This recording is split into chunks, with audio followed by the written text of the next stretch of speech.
Welcome to the Dr. Leadership Show, where we take a look at how you approach your work and personal life and how we can make the most out of both of them. A weekly get-together where we get real about self-improvement and development as we all make this not-so-easy journey through life. Our discussions will cover ideas and concepts from how to grow your career to how to lead your family towards prosperity and happiness. We don't pretend to know it all, and the doctor is the first to be vulnerable, discussing his own weaknesses, both past and present. This is about growing together and having some fun while we discuss what is happening in the crazy world we live in and how to make the most of it. Let's strive for awesome together. Let's get after it. Happy Wednesday, everybody. Welcome to another edition of the DR Leadership Podcast. Dr. Leadership is in the house here. Hope you're having a great week. Man, what a week of football. My Hawkeyes won. Ohio State didn't give the warm welcome I was hoping they were going to give Oregon into the Big Ten. Congrats to Oregon. A little bit of poor coaching there at the end. Got out-coached Coach at Ohio State. But a wonderful weekend of football on the college side. Of course, recording on Sunday. We'll see what the NFL brings to us today. One of my daughters is in visiting with her boyfriend. Very blessed to have her in town.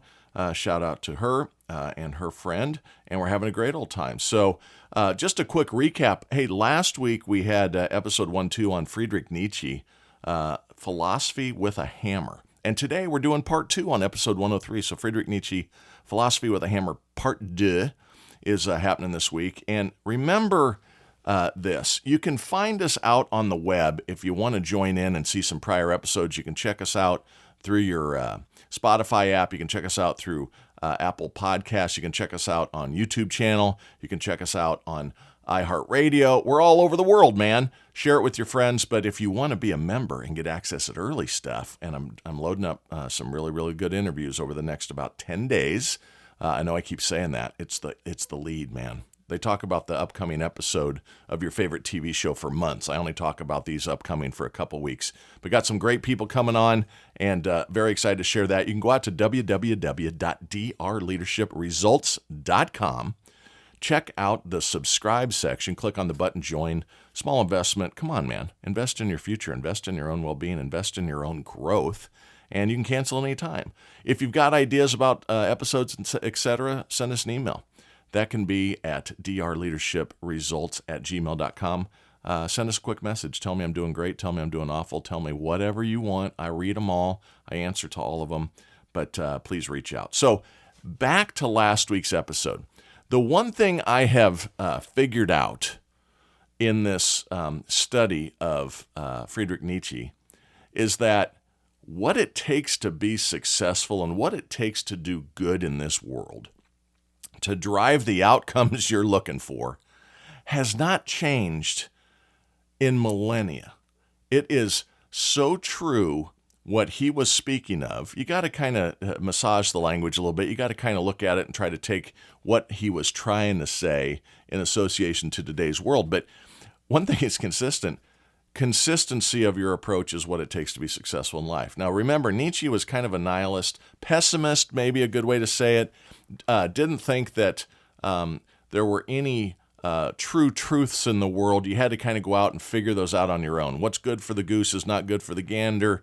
There's a lot of metaphors or analogies I could use there. But give it a listen today. Check out last week's episode. And I'm only going to I covered 6 last week. I'm going to cover 7 of his base ideals today. That's 13. There's basically 66 that are listed by this author that I went out and kind of pulled some of this information from, and I'll review that as well. But let's review quickly last week, just quick hitters.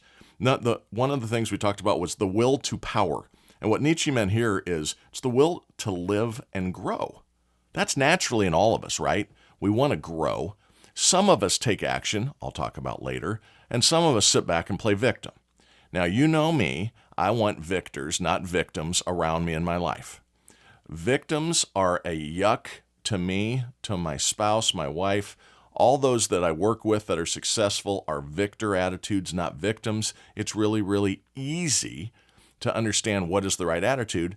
It does take some work to be a victor, though, and that's where the victims don't like that attitude. But will to power was one thing we covered last week. Self-responsibility. How often have we touched on that in the show? Number 3, never stop climbing. In the mountain of truth, Nietzsche says, you will never climb in vain. So if you're searching for better, if you're searching for good, keep climbing, man. As the Panthers say, now I lost the line. Keep pounding, right? They better start pounding. The Carolina Panthers are so bad. Ever since I lived there. I moved there, they had playoffs one year, and ever since then, crapola, man. It's worse than being a Hawkeye fan. Never stop climbing, we talked about. Build your own bridge in life. You getting a theme here? It's up to you. It's not up to me to make you great. It's up to you to make good decisions. Choices are made and choices make us, right? So you've got to be self-responsible here. Nietzsche was all over that. Build your own bridge, he called that. He also talked about consume great culture. What he means by this is pick your tribe wisely. Don't hang out with the knuckleheads. Hang out with the superstars. Hang out with the people, and not fake superstars. Not Facebook and Insta-scam superstars, but people that you've seen the results of. People you can feel it and touch it. I'm going to touch on that a little bit more here in a minute too. And then the last one I touched on last week was love difference of thought. And we got a problem with that in this country right now, folks. We've got a totalitarian approaching side that's in power and trying to shut everything down, and I'm going to touch on that as well. A little bit of my political perspective starting to sneak in here. I'm just so frustrated with what this country is doing and not taking care of our own citizens. It just absolutely disgusts me. So a little bit of that's starting to eke out of me. I try to stay as neutral on that as possible, but I hope the whole world is paying attention finally on what is really going on here. So those were the 6 last week. Today, we're going to come after a few others, cover a few others, critical concepts. But again, to see there's 66 that were kind of listed in his books. He's got 5 or 6 books. They're all from the 1860s to 1880s, the 19th century. A lot different there, but the concepts are the same. But there's the 66 Life Lessons of Nietzsche is by Eric, E-R-I-C, Kim. Eric Kim. Might be E-R-I-K now that I think about that. I better check that spelling. Anyway, just type in Eric Kim, Nietzsche's 66 Lessons, and you will find it, I promise. So today, going to jump back in. The first one is a very important concept in today's global environment. See, Nietzsche said, never stop seeking the truth. The first thing that came to my mind here is our political environment. There is one side who states the other side is evil and doing awful things, and backed up by the media and the mainstream press. And as more and more truths come out, it is clear that is all projection. And the side pointing fingers is the side doing all this stuff for the last 8 years. Don't kill the messenger here. Just simply look back. If you want to have an understanding of being a truth seeker, there's been a whole lot of people accused of being conspiracy theorists that have all come true, that have been shown that they were true. I'm not going to go into it. It's not a political podcast. I'm talking about Nietzsche, and to make sure, never stop seeking the truth. I'm just tying it together that everybody's experiencing today and yesterday and tomorrow as we go through this thing. It is crystal clear after 8 years. 8 long years. There is a totalitarian group who are thirsty for even more power. They will say anything. They will lawfare their way to anything they can. So choose wisely. Base it on policy and not emotion as you carry out your civic duties in November to vote. Truth is also important. Forget the political side for a minute, but in self-reflection. Are you what you say you are? Or are you putting on a show for someone? Think again, I touched on social media a few minutes ago. Social media is not truth or a good example, so stay clear of it. I call it fake book and Insta-scam as 2 examples for a reason. It's all make-believe. Touch more on that in a concept here in a minute. They all tie together. The second concept that I touched on, and this one's a quick hitter. Nietzsche said, revel in your eccentricity. So I say, and I've said it before, be a trendsetter, not a follower. We need to all appreciate our uniqueness. I am all for everyone being happy as long as it's got integrity and as long as it doesn't have deviancy and those types of things. Be who you want to be. Just be self-responsible being who you want to be. Don't be a victim with who you want to be. Now, you have to take the truth of sciences and such, and I can't be a cat, right? I can't be a unique little animal. I can't be something I'm not from a scientific standpoint. But if you want to be a Team B fan in a Team A city, be a Team B fan. Be a trendsetter, not a follower. Don't try to just keep up with the Joneses. Create your own desired state. You don't need to do this with fitting in to everyone else's idea of what good is. Be a trendsetter, not a follower. Nietzsche was all over that. The next one I want to touch on here, this next one is really critical and really ties into the first one I covered.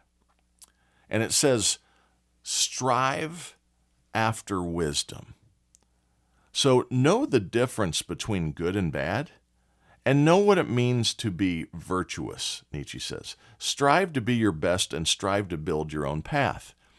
A lot of these have real similar concepts. They fold together well. It's about self-accountability. It's about striving. It's about grinding. It's about working hard. It's about seeking knowledge. It's about taking care of yourself. It's about driving for the victor attitude. Don't sit back and blame others. Don't sit back and expect it to come to you. If you are uncomfortable with your financial situation, as an example, or worried about your financial situation, what are you doing differently today and tomorrow than you did yesterday to take on that situation? If you are not getting smarter, if you aren't striving for wisdom by taking the mistakes you've made in the past and developing a better go-forward strategy, that's on you. That's laziness. That is a waste of energy. I know someone very close that without support and things around, they don't feel they can do it on their own. They are so whipped in their own mind. They have so much self-doubt that they are making decisions to be able to count on others. And it's very, very sad to watch because it hasn't been what they have been shown throughout their life. I know how they were brought up. I know who impacted them and who didn't. And yet still, they continue to chase the same approaches. If you've got a financial situation, let's say it's student loan debt for some of the younger listeners. Some of the older listeners may still have it. If you aren't able to catch up on that and you're living paycheck to paycheck, it might be where you need to figure out how to get another secondary job, a side hustle, something that brings a little bit extra money. Maybe you're very fit. Have you ever thought about teaching a class? Excuse me, hitting my microphone there, that's me. I'm passionate here. My jaw, my fingers, my hands are moving around. I'm speaking animatedly here.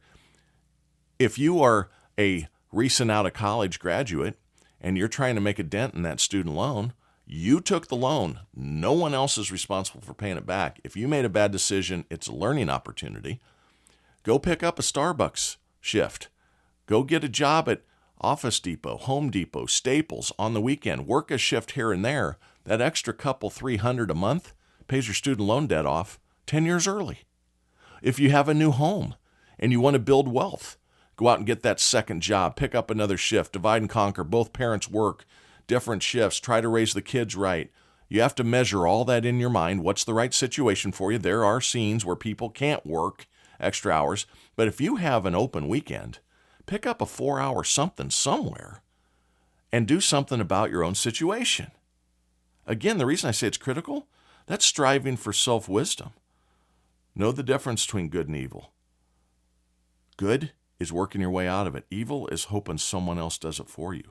Build your own path is what he is saying. Now this next one, so I was looking through all 66, right? And I'm like, what ones do I want to share? And I didn't get past like 30 to come up with the 13. Some of them were kind of repetitive. You may have a little letdown. Maybe there's 50 really good ones. 16 kind of coincide with something that Nietzsche already said. But this one is so on point. And it's don't become a monster is what he says. Now you're like, what does that mean?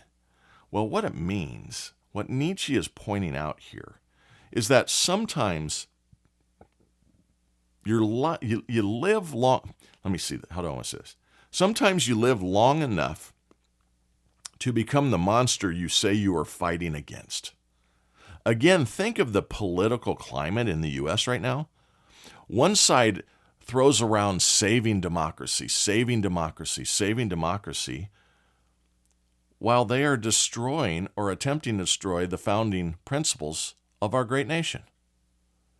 They say it's out of favor. It's not the same as it used to be. No, it's exactly the same. They're trying to control narratives. They're trying to control what can be said. That's the First Amendment. It's the first thing that was written down by the forefathers. So they have become the monster they are projecting to not be. Watch people carefully. Judge on actions and results, not words. Deeds, not words, are how you judge whether someone is a monster or if you're becoming a monster or not.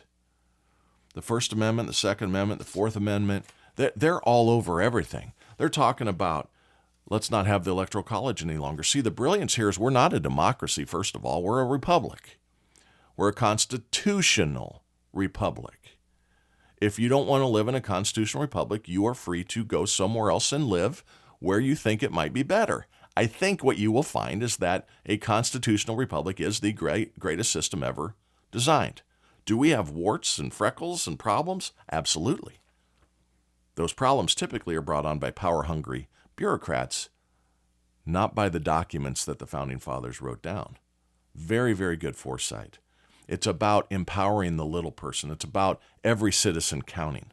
It's not about the powerful. It's not about population and everyone. If you put everybody on a dependency of you, of course they're going to vote for you. Yeah, keep sending me the free stuff. That's what we're trying to do. That's what is happening here right now, is they're trying to buy their way to forever being dependent on the government. It's not a thing that Nietzsche thought was good. It's not a thing that I think that's good, and you should not either. You need to go out and blaze your own trail and make this happen. People that are acting with fascist approaches are projecting to beware of fascists right now. These key words, they use words like Nazi and fascist and totalitarian. It's all been projection. Seek wisdom and truth, Nietzsche says. And it's so easy to see what is happening. Our own citizens need disaster help. These things that have happened the last couple of weeks with Helene and Milton, we're announcing we're sending hundreds of millions and billions to other people and saying we don't have enough funds to help our own people necessarily, or we're not getting the funds there fast enough. At one point, the executive branch is just sending hundreds of millions to billions out without any congressional involvement, and then as soon as it's our own citizens, they're saying it can't do anything without Congress. Congress has got to come back. Are you all paying attention? Again, not to get political, but I'm just so damn tired of it, of this victim attitude leading how we're trying to take the country. Everyone needs to be a victim. Everyone is oppressed. Everyone needs to be taken care of by Big Brother, and it's just not what we want, man. That's how you end up being Russia. That's how you end up being Venezuela. That's how you end up being China. Do you really want that? No, we don't. We want to be self-dependent. The waste and corruption of the bureaucratic systems, and it's driving their own wealth and fame, that's the monster Nietzsche said don't become. They have become it. They get into power and believe that they know better than all of us. Many of our leaders have never put a foot in your shoe in their life. They've been in power for decades, been in these offices for decades, and haven't accomplished diddly. And they are the monster. Watch out for this in your own lives too. Be kind, be understanding, be open-minded. Understand you don't have all the right answers. Listen, 2 ears, 1 mouth, use them in proportion, right? These things that Nietzsche speaks of are forever good. These concepts will drive you to success. Promise. It doesn't come easy, but it will come. The next thing that I picked out of his list here was think different. That was a really wise statement by Steve Jobs. Nietzsche is far more eloquent because writing was important. That was how they shared their ideas. So the eloquency of writing and the depth of the writing, man, so many adjectives and so many action verbs and things when you read these older texts. It's really quite amazing. It's like reading Shakespeare the first time. It's like, wait a second, it's a foreign language until you get to about the second or third act, and then you start to revel in just how good the writing is. But Nietzsche didn't say think different. He said the surest way to corrupt youth is to insist they hold, or not insist, excuse me. He said the surest way to corrupt youth is to instruct them to hold in higher esteem those who think like them and act like them. I want people that think differently, especially as leaders out there. You don't have all the answers, I promise. Myself as a leader, I'm constantly asking people for what's your input? What do you think? How do you feel about the concepts we've been discussing? Thinking differently is a great attribute. Getting different ideas, different concepts, different opinions together will lead to better outcomes. Always. Again, let's look at something in our current events of what's going on here. When you try to instruct everyone to think the same. Look at our higher education, our universities, where literally terrorist sympathizers are destroying property, shutting down schools, threatening those that are different with a desire to not even let them exist. Again, I ask everyone, choose wisely in November. We need to get control of these totalitarian, fascist-type people. I'm using the words not projecting, but as these people truly act. Not allowing people to go to school. Not allowing people to have religious freedom. Supporting people that parachuted in and, shot and killed and decapitated and raped and everything. Hey, they have a good cause. No, there's never a good cause for that. There's never a good cause for that. There is never a good cause for that type of behavior. There's been offers for decades for a solution there, and one side won't take it because the other side can't exist. This is sick, folks. I'm not saying that there isn't really, really good people on the other side of that concept, but unfortunately their leaders are totalitarians. They're led by a terrorist organization, and they have to fall in line or they get killed, get thrown off buildings for being different. It's just absolutely crazy how people are so uninformed around this. And a guy that wrote in 1860, 1870, and 1880 nails it. Don't become the monster. Don't become the monster.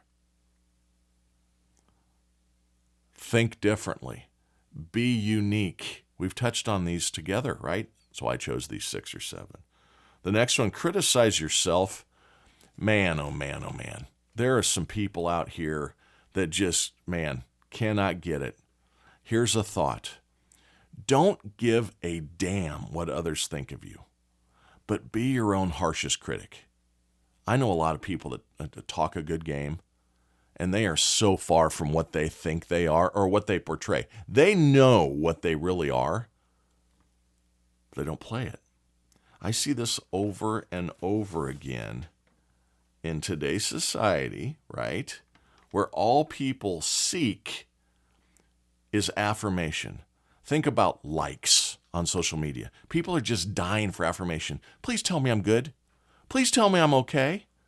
Man, you don't want to be that type of person in life. You want to say to yourself, look in the mirror and go, I'm not practicing what I'm preaching. I'm not acting the play I want to write. Whatever analogy you want to use, don't be a person that seeks affirmation of others. What those people are really portraying that do that, to be liked, for is not what they even really are, as I said. I know people that are like this. They're absolute train wrecks. But if you look at their social media profile, you go, I want their life. Oh my God, they're at the beach. Or oh my God, they're traveling. Or oh my God, they look so beautiful. Think filters. Think fake. Think fake. think fake. Don't get caught up in this crap of the social media affirmation-seeking mindset. Be true to yourself. These people that act it out and are not acting like it are bad people. And it's really all about they're ravaged by insecurities. If you find yourself in this state where you're trying to share what is, got to take 6 pictures to pick the right one. Man, my wife and I, every picture out there of us is bad. We're not as photogenic as we'd like to be, but we don't care. We just take a shot and let's go. It's for us. It's for our memory. It's not for impressing anybody else. I don't share my vacations to social media any longer. I did that 10 years ago, and finally one day I was like, well, first of all, why would I think I need to do that?